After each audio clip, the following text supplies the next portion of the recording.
That is in a very, very impressive background that you have there.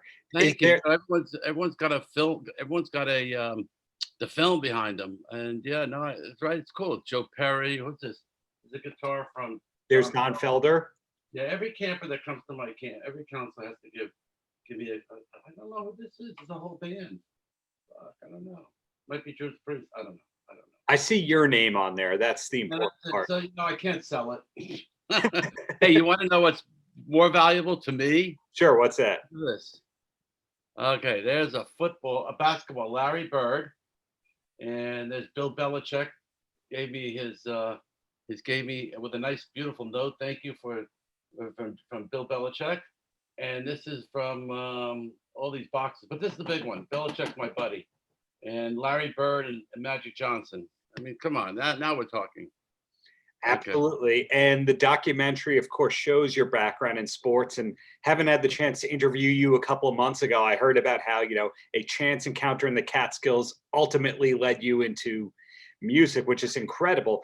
One thing I'm picking up on is so many of the top promoters in music seem to have that sports love. Like Danny Zelisko seems to be more into sports than music. Is that something that you find too? No, I started in sports because, I started the Catskills and then I went into professional sports. And, sports I was there. I was at the time when it was first starting, and it was fun. It was enjoyable. And, I was a sports fan growing up, but not like Danny, I think Danny wanted to be a minor league player, I think.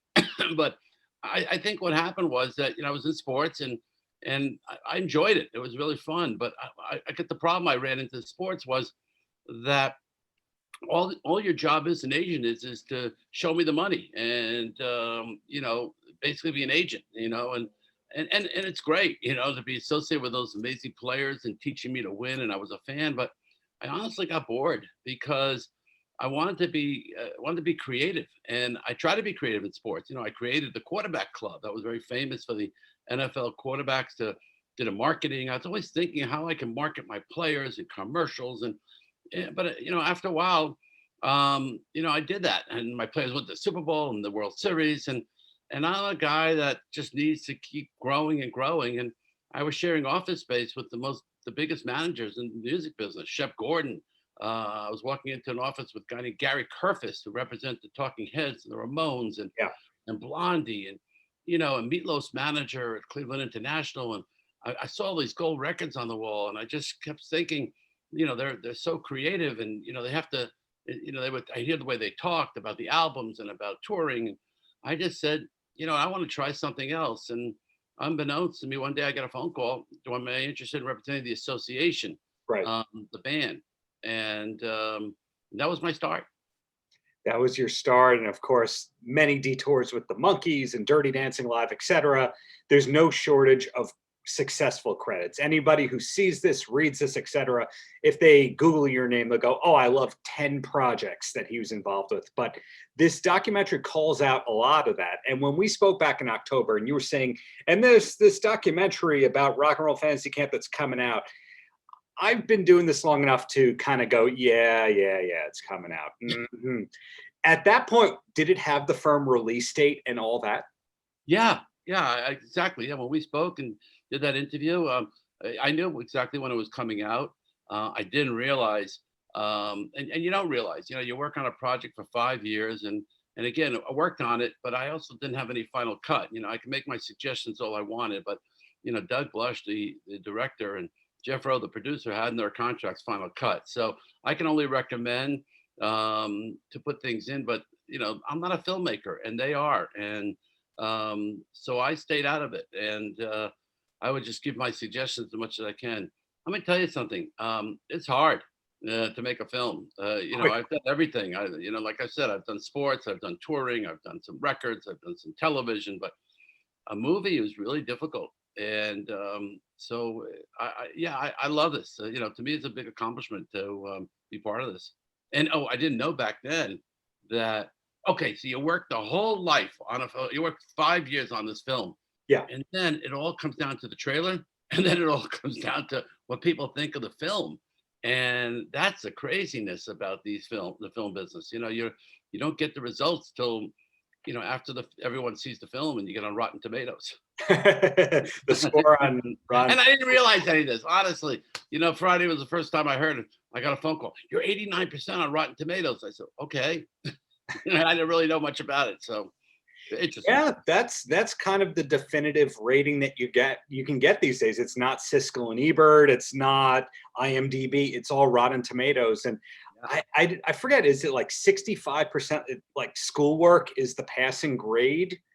I don't know. I don't even know, but I know that Richard Roepert in Chicago really loved the film, and he went on television and he plus he wrote about it. Yeah. To me, the biggest thing that I had to overcome was a critic in our industry called Bob Lefsetz. Oh, the Lefsetz letter. Yep. The Lefsetz letter, and in our business, everybody reads him, and I got a phone call from somebody who said he never writes good about anybody except David Geffen or Irving Azoff.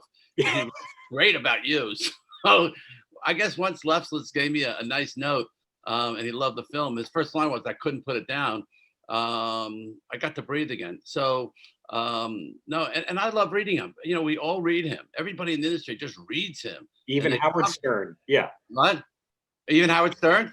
Yeah, Howard Stern, a lot of times he'll trying to prove somebody right or wrong. He'll be like, and what did Bob Lefsetz say? And it's when Howard Stern starts talking about somebody, it gives that extra level of legitimacy, because Howard Stern can be thought of as a nerd. Oh, that's so funny. I didn't even know that. Yeah, that's great. Well, he really, I give him credit. He loved the film and he really nailed it. And so no matter what, so to me, that was a blessing. And because about 5 years ago, he wrote about a rocker. He said, he should go to Rock and Roll Fantasy Camp. His career's over. And I really get upset at that, because, that's not what rock camp is. Rock and Roll Fantasy Camp is musicians who are still selling out stadiums, arenas, and who still write songs and who just want to share, share their love of music to people who never had a chance and who want to, be able to go through that experience.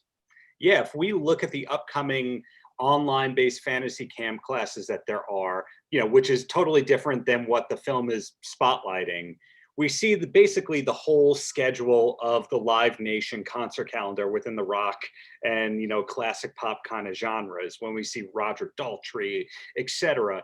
So at this point in time, the calendar for Rock and Roll Fantasy Camp masterclasses lists stuff through late February. Are you booked? Oh, so many more this week. There's so many more coming on. I think we got 12 new ones coming on. Nancy Wilson's coming on. So many great ones are coming on. And I tell you, the classes have been great because, like I think I told you earlier, the passion that these artists are relating at each one of these classes has just been so incredible, because, they're not promoting the records. They're not using it to promote a tour date. They're just using it to give over information that they've learned, from the years of being in this business, and the information is really unbelievable. Alice Cooper, I tell everybody we give you 60 minutes, and they end up staying on for 2 hours. We've had Desmond Child stayed on for 3 hours, 3 times, in teaching songwriting. He gave 9 hours, and it was just each line was brilliant. So the information that they're giving is unbelievable. The experience to talk to these people, to hear what they have to say, and you're hearing it from people who've made it. Alice Cooper has a great line which they used in the trailer, where he basically says, well, it's a better hobby than stamp collecting. Alice is great. His lines are so amazing in the film. It opens, it closes the film. He's so brilliant, and in the way he gets it, he understands it, and he's so clear. And he's amazing. And what a great person he is. Just, I love the lines he once shared with me. We went to South America together. I did a British rock symphony. So I had Australia together, and I had an opportunity to spend some time with him. And I adore his manager, because when I started, he was my idol. And but the line he gave me that he was telling me about the times when we were talking about the Monkees, and he said to me, the times that we were back then on Sunset Strip doing all the drugs and we were doing soft drugs. It was the Monkees that were doing the hard drugs. Not everybody makes the connection per se that Mickey Dolenz was in the Hollywood Vampires. Yeah, he was. Yeah. And the Monkees had Jimi Hendrix on tour together. As he was the opener. So one of the things I love about your classes is they help to dispel a lot of the rumors or the pigeonholing that, for example, just putting random names. If we say like Ted Nugent is nothing like Styx, and then you go, well, no, Jack Blades was in Damn Yankees with Ted Nugent. It's the same people hanging out. So I think that you help to bring together a small town community vibe to rock, even if these are superstars. Yes, and I think what happens is that I'm getting artists that never would have done rock and roll fantasy camp, and they're testing out, how they like it, and they see our people and fresh people coming on and asking questions, and I think they realize that's really about learning, and that's what we're about. We're about giving people access to these superstars so they can learn from them. And like Gene Simmons says that, I wish I would have had this years ago because I wouldn't have made any mistakes if I could have asked these people questions. So And he himself has a great line or two in the trailer, to say the least, without spoiling too much. So I've one more question for you about the master classes, and then one more question about the movie, if that's okay. please, yeah, no, I enjoy talking about the film now, and I have to tell you that the biggest I've been doing a lot of interviews naturally because you want to promote your film. Yeah. But the most interesting questions have always been the curiosity has been about the Monkees. Isn't that interesting that of all these bands that are in the Rock and Roll Hall of Fame, and they are the Who and my experience with Ringo Starr, everybody wants to talk about the Monkees, and they're not in the Rock and Roll Hall of Fame. Yet all these Rock and Roll Hall of Fame inductees wrote their songs. And let's see, famous from 1965 to present day. I don't know. Maybe the right bands are not in the Rock and Roll Hall of Fame if Tupac Shakur made it first. Right. But I tell you, it's interesting that they sold more records than the Beatles in 65 and 66. It's been documented. And they were the first video band. I mean, I'm not here to put anybody in the Hall of Fame. It's so interesting how so many of the interviewees' questions are all asking me about the Monkees. True. Well, my two questions. The first one about online workshops is I've seen pretty much every big band represented in some form except Van Halen, but Sammy is in the documentary in a good way. Any chance we might see Van Halen related programming within the online masterclasses? I want to do a class. I really want to do a tribute to Eddie Van Halen, and it's in our future classes that we're going to put together a great group of people. We did it with John Lennon. We did an evening remembering John Lennon 40 years with Jack Douglas, Wow. and his famous photographer. And I got to tell you something. It was 2 hours of hearing incredible stories. So we are going to do a tribute to Eddie Van Halen and donate the money to the charity that's his favorite charity, or Music Cares, or what we're doing now is we're donating a portion to Sweet Relief, which is a charity to help musicians that are going through a tough time now, and crew people. Fantastic. Looking forward to seeing where that all goes. And my last question about the film and about you.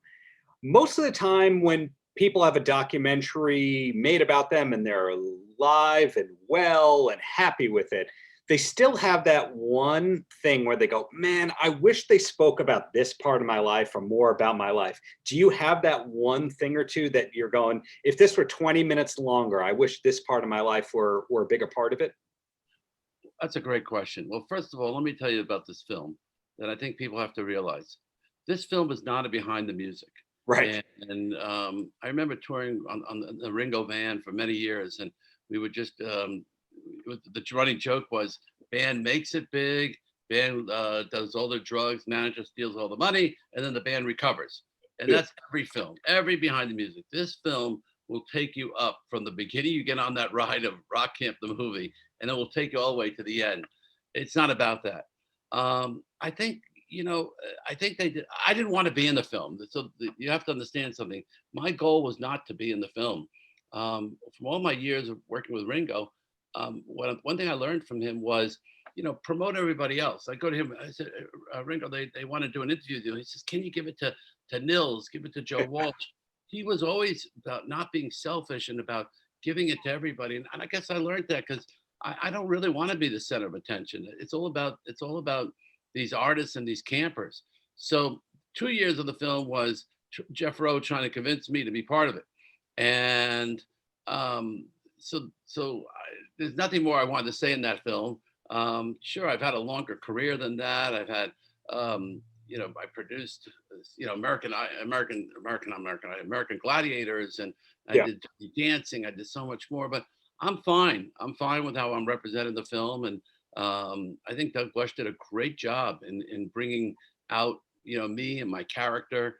But to me, this is about, watching this life-changing experience that both the campers and the rock stars go through in this magical fantasy island of rock and roll fantasy camp. And, I love what Bob Leflett said. It's not a meet and greet that these people are running in and out. Once these people come, the rock stars, they feel like, hey, I feel safe. I'm in an environment. This was me. How can I help these people? And I want to share my knowledge. And I think the film represents it. And I think that for people, to me, the biggest issue was when I agreed to let them do this documentary was I wanted people not to be scared to come to rock camp. Don't be scared to jam with a Jeff Beck. Don't be scared to play with Roger Daltrey. They're here to help you. And when you play with someone that's greater than you, it takes you up as a better player. And I think every one of these rock stars they're really coming because they're not being selfish. They're not doing it for the money. I unfortunately, they have to get paid, and the agents have to get paid, and the managers have to get paid. But as they say in the film, this is hard work, and it's not easy for Sammy Hagar to sing with 14 bands in one day, or Roger Daltrey. And Slash came, and he spent 12 hours, and he jammed an hour with each band, and because he wanted to. I told him come for 2-3 hours, and he just gave so much of himself, and it's a lot of hard work. So I wanted that to get across, and really thank these rock stars for doing it, and also to show the public, you come to camp. It's not scary. Trust me, the other thing that I hope I can get out of this camp is people shouldn't think that they have to mortgage their homes. I mean, we're the same price as a cruise. You're going to work harder on a cruise. You can drink, you can eat and all day. And if you're going for that, don't come to us. But if you really want to, get your chops up, if you're a beginner, you just started playing guitar and you want to learn what it's like to be in a band, and you want to get aspirations, and you want to write songs, and you really want to see the inside of our business, and come into this little secret of ours, and I'm going to show it to you. It's like you've done this before. I can't say it any better myself. So thank you for your time. But more importantly, thank you for doing what you do and giving people, careers beyond a hit song and just touring the song into the ground. Yeah, I give Roger Daltrey credit. He said to me, he says, I love that you're giving all these jobs to people in the industry. So no, I feel like I'm doing great stuff every day. And as the saying goes, it's better to give than to receive. And you really get a lot out of it. So I really appreciate Darren. I hope everyone tunes into the film. It's going to come to, it'll be on Apple iTunes next month. But currently you can see it at your local theaters, and you can support the local theaters if you want, or you can wait for iTunes. For sure. Everybody should see this movie. Simple as that. So thank you for your time. Have a great rest of the day, and looking forward to seeing what's next from you, masterclasses and beyond. Okay. Thank you, Darren. Thanks, David. Paltrocast.